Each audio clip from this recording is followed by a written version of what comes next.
जौनपुर पहुंची केंद्रीय मानव संसाधन राज्य मंत्री अन्नपूर्णा देवी ने पत्रकारों से बातचीत के दौरान कहा कि केंद्र सरकार की योजना के तहत पिछले 2 साल से राष्ट्रीय नीति के तहत शिक्षा को आगे बढ़ा रहा है।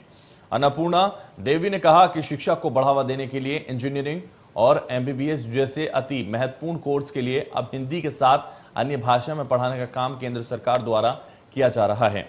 ऐसे में शिक्षा के जरिए न सिर्फ देश के नौजवानों को शिक्षित किया जा सकेगा, बल्कि साथ ही छात्र अपनी भाषा के अनुसार पढ़ाई भी कर सकेंगे।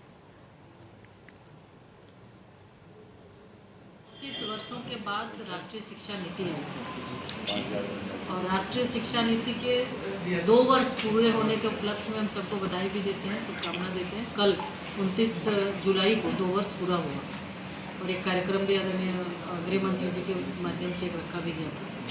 राष्ट्रीय शिक्षा नीति में आदरणीय प्रधानमंत्री जी की जो सोच है कि भारत का जो गौरवमयी इतिहास रहा है, उस इतिहास को हम इसमें समाहित करें।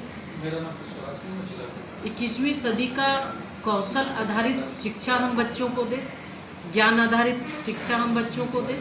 सिर्फ ये नहीं कि रटने के लिए हमें पढ़ना है, परीक्षा पास करने के लिए पढ़ना है, ये नहीं, बल्कि बच्चों में जानकारी हो, बच्चे सीखे, बच्चे समझे और समझ कर पढ़े, अपने देश को भी जाने, देश की गौरवमय इतिहास जो रहा है उसको भी लोग जाने।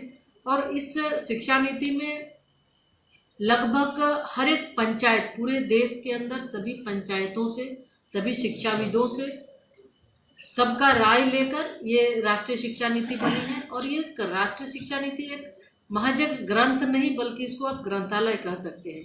एक एक शब्द में राष्ट्रीय शिक्षा नीति का जो उद्देश्य है, जो मकसद है, उसमें ये दिया गया है। और हम भारत सरकार के माध्यम से, शिक्षा मंत्रालय के माध्यम से राष्ट्रीय शिक्षा नीति लागू हो, उसके लिए नीचे स्कूल से लेकर कॉलेज तक हम इस पर काम कर रहे हैं। क्योंकि शिक्षा आप जानते हैं समवर्ती सूची में आता है, राज्यों का भी विषय है। बैकग्राउंड से आते थे, जिसके वजह से अच्छे